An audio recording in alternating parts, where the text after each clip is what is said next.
অন্যদের স্কুলে টিচার্সদের ফেয়ারওয়েল যেভাবে হয়। ম্যাম আপনি কেন আমাদের সবাইকে ছেড়ে চলে যাবেন ম্যাম? কি করব বাবা বল, তো বয়স হয়েছে, রিটায়ারমেন্টে যেতে তো হবেই, কিন্তু তোরা এক একজন এইভাবে কাঁদছিস কেন? আপনি নিজেও জানেন না ম্যাডাম, আপনি আমাদের কতটা ফেভারিট, আমাদের অনেক কষ্ট হবে। তোরাও তো এক একজন আমার কলিজার টুকরা রে, আমার কি কষ্ট হবে না? সমস্ত স্টুডেন্টসদের রিকোয়েস্ট করছি তোমরা নিজেদেরকে কন্ট্রোল করো, এত করে ম্যাডামের অনেক কষ্ট হবে। ভোরবুড়ি ম্যাডামের ফেয়ারওয়েল উপলক্ষে বিদায় সম্বর্ধনা সঙ্গীত পরিবেশন করতে যাচ্ছে অষ্টম শ্রেণী বাউলি বাল্মীকি।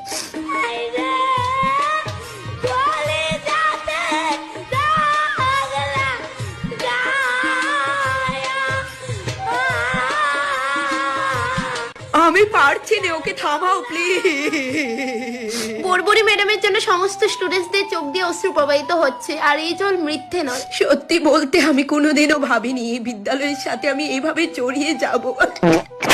ভোরবুড়ি ম্যাডামের অবদান এই স্কুলে অনস্বীকার্য। It's time to say goodbye everyone. Ma'am please যাবেন না। ম্যাম প্লিজ, দেওয়ালে মাথা ঠুকবো না হলে।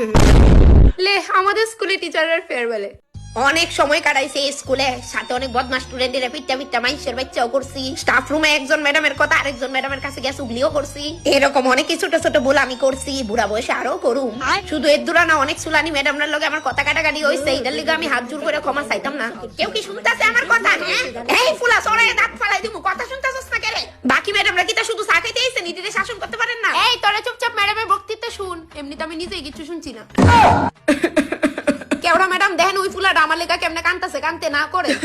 বন্ধু মাঝে মধ্যে মনে মনে জোকস মারো, হাসতে হাসতে ফেরটা একেবারে বেদনা দূরে জায়গা রে। তো বিদায় উপলক্ষে একটা মর্মান্তিক সঙ্গীত পরিবেশন করতে যাচ্ছে সর্দি রয়। ইস গো মায়েদার, কানতে কানতে কি অবস্থা আমার লিগা। কে এই মায়েটা? না না তাই কান্দে না, তাই তো 12 মাস সর্দি থাকে।